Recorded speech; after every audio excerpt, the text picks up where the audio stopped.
what I want to show you now is the tank standing, scaffolding. Look at it. So this can carry up to 5,000 liters. 5,000 liters of tank.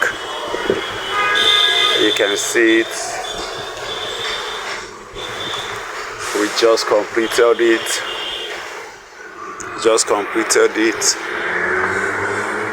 If you load 5,000 liters on this standing tank, it will be stable.